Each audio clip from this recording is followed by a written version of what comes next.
তখন আমি একেবারে হাঁটতে পারতাম না, সিঁড়ি উঠতে পারতাম না, বসতেও পারতাম না। কুচকির ব্যথা হইতো। কুচকির ব্যথা একদম প্যারালাইসিসের মতো। এখন আলহামদুলিল্লাহ এখন আমি আমার অনেকটা ইমপ্রুভ হইছে।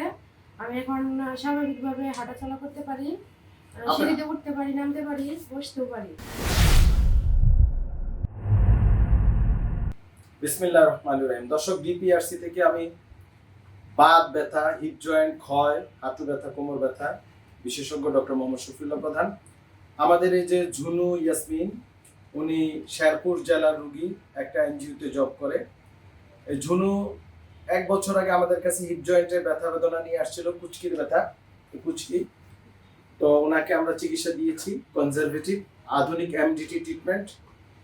ইট is better than therapy, physiotherapy, আরো অনেক অত্যাধুনিক চিকিৎসা আছে এমডিটি, যেটা আমরা ডিপিআরসি তে করি, মাল্টিডিসিপ্লিনারি টিম অ্যাপ্রোচ। তো এইখানে ওনাকে অনেক ডাক্তার অপারেশন করতে বলেছিল হিপ জয়েন্টে, কিন্তু আমরা 1 বছর চিকিৎসায় আছে আলহামদুলিল্লাহ। রোগীর মুখে শুনবেন আগে কি অবস্থা ছিল, এখন কি অবস্থা, এবং রোগীর চাকরি বাকরি সবই করতেছে, নাকি সব চলতেছে আলহামদুলিল্লাহ।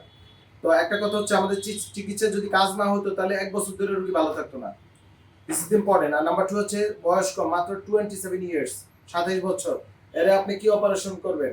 এর অপারেশন করলে বিছনা পড়ে থাকবে, সংসার শেষ, চাকরিও কিচ্ছু হইব না। তো এবার বলেন ঝুনু, আপনি আসছিলেন 5/6/2025-এ, তখন কি সমস্যা নিয়ে আসছিলেন আমাদের কাছে? তখন আমি একেবারে হাঁটতে পারতাম না, সিঁড়ি উঠতে পারতাম না, বসতেও পারতাম না। কুচকির ব্যথা হইতো। কুচকির ব্যথা একদম প্যারালাইসিসের মতোই আসছিল। কোথায় কোথায় ব্যথা হইতো? কোথায় কোথায়? কুচকিতে ব্যথা হইতো, হাঁটুতে ব্যথা হইতো, পিছনে হইতো। হাঁটতে চলাফেরা পুরো বন্ধ হয়ে গেছিল। হাঁটতেই পারতাম না, একদম হাঁটতেই পারতাম না। হ্যাঁ, তারপরে আমাদের এখানে আসার পর আমরা কি করলাম, এখন কি অবস্থা এটা বলবেন? এখন আলহামদুলিল্লাহ এখন আমি আমার অনেকটা ইমপ্রুভ হইছে। আমি এখন স্বাভাবিকভাবে হাঁটাচলা করতে পারি, সিঁড়িতে উঠতে পারি, নামতে পারি, বসতেও পারি। আচ্ছা, 1 বছর ধরে, ঠিক না? বাত, ব্যথা, প্যারালাইসিস কিংবা আর্থ্রাইটিস, আধুনিক প্রযুক্তি অভিজ্ঞ বিশেষজ্ঞদের সমন্বিত চিকিৎসার নির্ভরযোগ্য নাম ডিপিআরসি। আজকেও তো হচ্ছে কত তারিখ? আজকে 4 4। আজকে হচ্ছে 4/6/2026 দর্শক, মানে 1 বছর পরে রোগীর আজকের ভিডিও, এবং দিস ইজ রিভিউ এভিএন রোগীর ক্ষেত্রে। আর আপনি জব করতেছেন এখন? জি। আমাদের এখান থেকে চিকিৎসা নেওয়ার পর থেকে জব চলতেছে। জি। উনি কিন্তু চাকরিও করতেছে, সবই করতেছে আলহামদুলিল্লাহ, নাকি? তো এটা হচ্ছে কথা। ডিপিআরসি চিকিৎসা ব্যবস্থা না জেনে না বুঝে, আর যে সকল রোগীরা চিকিৎসা নিয়ে ফলাফে না আসেন তারা হয়তো মিসগাইড হন, ফলাফে আসবেন। এই যে উনি কিন্তু মাঝে মাঝে আসছে, উনি প্রথম দেখাইছে, আমি আপনাদের ডাটা দেই, মানে এইটা আপনারা ফলো করবেন। এই একটা রোগী ফলো করলে দেখবেন আপনারা ভালো আছেন।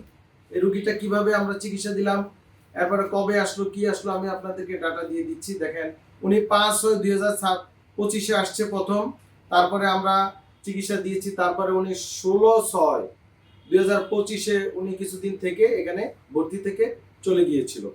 তারপরে উনি ফলাফে আসছে, কয়েকবার আসছে, ঠিক না?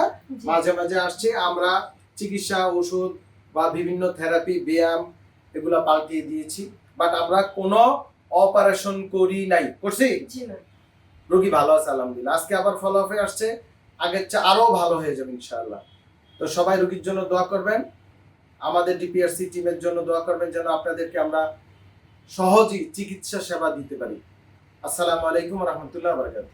ডিপিআরসি লিমিটেড, আস্থা, বিশ্বাস ও নির্ভরতায় অবিচল।